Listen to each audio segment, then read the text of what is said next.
Assalamualaikum warahmatullahi wabarakatuh. Kembali lagi pada penjelasan materi pada buku 7 langkah mudah membaca Al-Quran dengan metode Qiraah. Kali ini kita memasuki langkah ketujuh, yaitu lafaz jalalah. Selamat menyaksikan. Baik, sahabat pecinta Al-Quran, kita masuk pada langkah ketujuh, langkah terakhir dari metode Qiraah ini, yaitu bacaan lafaz jalal atau lafaz Allah. Dalam Al-Quran sering kita temukan dan banyak sekali lafaz Allah, sehingga jangan sampai salah membacanya. Dalam membaca lafaz jalalah ini ada dua. Yang pertama bacaan tafkhim atau yang ditebalkan. Yang kedua bacaan tartil atau ditipiskan bacaannya. Yang tafkhim apabila lafaz jalalah didahului oleh harokat fathah atau dhammah, seperti lafaz Rasulullah dan Rasulullah, itu bacaannya tebal. Nah, tapi apabila dibaca sebelum lafaz jalalah ini berharokat kasrah, maka dibacanya tipis, Rasulillah, seperti itu. Baik, langsung saja ke contoh bacaannya. Misalkan lafaz Allahu Akbar, Huwallahu Ahad, Sami'allah, Hasbunallah. Kemudian contoh berikutnya, Hukmullah, Narullah, Baitullah, Aqradullah. Nah, selanjutnya contoh lafaz jalalah dibaca tartib. A'udzubillah, Bismillah, Alhamdulillah, Yarfa'illah, Bisunnatillah, Lillahil hamdu. Nah, itu bacaan-bacaan lafaz jalalah ketika tafhim dan tartib. Selanjutnya menguatkan pada bahasan yang pertama tentang nama-nama huruf hijaiyah. Maka di akhir bahasan ini perlu ditegaskan kembali bahwa bacaan huruf hijaiyah itu harus tahu namanya dan benar pengucapannya. Terutama di sini ada 14 huruf yang wajib bisa fasih dalam pengucapannya. Karena huruf-huruf ini sering dibaca dalam pembuka surat yang disebut dengan fawatihus suwar. Jadi pembuka surat-surat tertentu ada bacaan huruf-huruf hijaiyah. Huruf hijaiyah tersebut adalah terbagi ke dalam 3 kelompok. Yang pertama yang dibaca pendek, yaitu alif. Alif. Nanti jangan dibaca A, tapi alif saja dibacanya. Kelompok kedua, bacaan yang dibaca panjang 2 harokat. Hurufnya ada 5, yaitu ha, ya, to, ha, ro. Dibacanya 2 harokat. Ha, ya, to, ha, ro. 2 harokat. Itu 5 huruf. Kemudian kelompok yang ketiga ada yang dibaca panjang lebih dari 2 harokat. Hurufnya ada 8, yaitu huruf nun, qaf, sad, ain, sin, lam, kaf, dan mim. Itu dibaca panjang lebih dari 2 harokat, bisa 4 atau 6. Kelompok 1 huruf, kelompok 2 5 huruf, kelompok 3 8 huruf. Jadi 1 tambah 5 6, tambah 8 jadi 14 huruf. Nah, contoh fawatihus suwar adalah sebagai berikut. Misalkan dalam surah Al-Qalam 1 huruf ditulis di sana ayat pertamanya nun. Nah, tulisannya kan nun seperti ada fathahnya, fathah panjang. Sehingga kalau baru baca akan melihat dibacanya nah, itu keliru. Tapi dibacanya nun. Karena itu namanya huruf nun. Contoh lagi misalkan huruf qaf. Qaf. Seperti itu. Berikutnya ada yang 2 huruf. Misalkan yasin. Ya-nya 2 harokat, sin-nya 6 harokat. Contoh lagi yang 2 huruf misalkan to dengan ha. Toha. 2 harokat. Kemudian ada yang 3 huruf. Misalkan alif lam mim. Kemudian contoh lagi misalkan ta sin mim. Kalau ya-nya dalam Yasin 2 harakat, sin-nya 6 harakat. Alif, lam, mim, alifnya 1 harakat, lamnya 6 harakat, mimnya 6 harakat.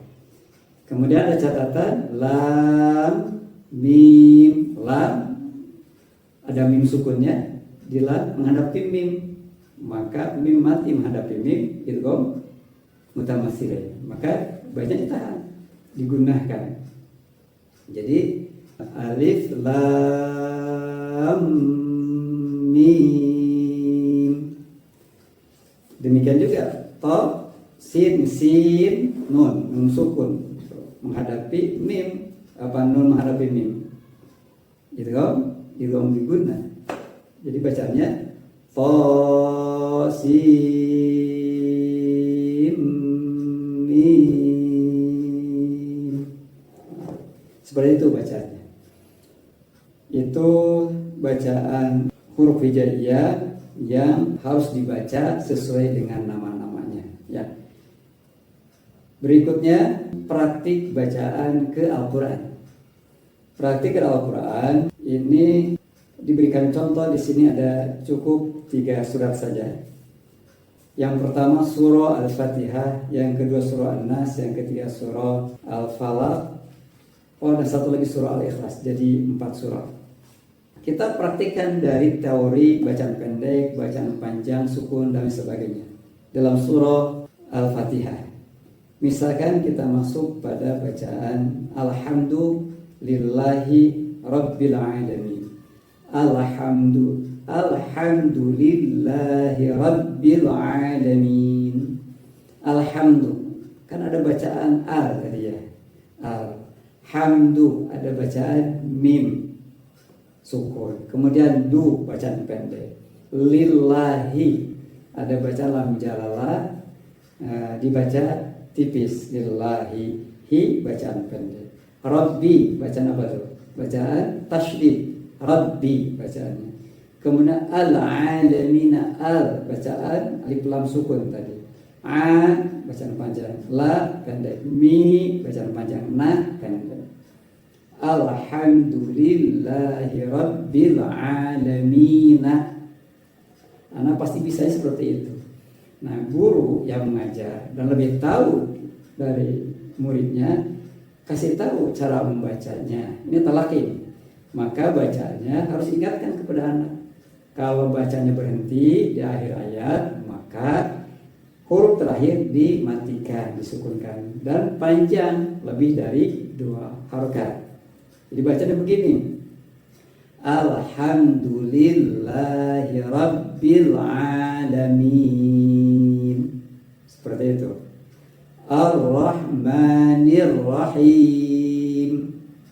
Sama itu juga tuh, bacaan tasydid setelah alif lam. Ar-Rahim bacaan panjang, kemudian ujungnya juga dikasih kasrah, mi pendek, tapi karena berhenti maka dibaca panjang. Ar-Rahmanir Rahim, gitu. Kemudian masuk pada surah An-Nas misalkan. Qul a'udzu birabbin nas. A'udzu, a pendek, o panjang, ada wawunya yang toma. Zu pendek. Kemudian An-Nas. An-Nas kan ada tasydidnya. Nah, maka kasih tahu kepada anak cara membacanya. Kalau nun yang bertasydid ditahan ya, gitu. Jadi bacanya begini. Kepada anak kasih tahu, qul a'udzu birabbin nas. Nunnya ditahan. Karena khusus ada nun itu dan mim apabila diberi tasydid maka harus ditahan bacanya, digunakan. Malikin nas. Nah, itu tahan aja. Anak mengikuti bacaan, gak perlu dijelaskan itu huruf gunnah, apalagi jelaskan dalilnya misalkan wa gunna mima thumma nunan syuddida wasammi kulla harfa gunnatin bada. Nah, tidak perlu lah kepada anak dijelaskan seperti ini, langsung saja contoh baca aplikatif ya. Kemudian nanti contoh di surah Al-Falaq misalkan, Al-Falaqi bi rabbil falaqi. Pasti anak bacanya bi rabbil falaqi. Nah, lagi-lagi kepada gurunya kasih tahu kalau berhenti di akhir kata huruf terakhirnya dimatikan, disukunkan. Jadi bacaannya Qul a'udzu birabbil falaq min syarri ma khalaq. Seperti itu, disukunkan, dimatikan. Ya, nah, termasuk kalau boleh dijelaskan kalau huruf qa, qaf, sukun maka lebih memantul bacaan. Itu praktek saja kesananya. Kemudian surah Al-Ikhlas. Qul huwallahu ahad. Lafaz Allah kan tadi sudah tebal. Ahadun, nah tanwin kalau berhenti maka disukunkan bacaannya. Anak pertama kali mungkin akan membaca ahadun. Tapi kita kasih tahu kalau berhenti dari ayat maka bacanya dimatikan. Jadi Qul huwallahu ahad, Allahus samad. Seperti itu. Cukup untuk bacaan tahap ke-7. Terima kasih atas perhatian dan kesungguhannya dalam mengikuti materi ini. Semoga Allah memudahkan langkah kita dalam belajar Al-Quran.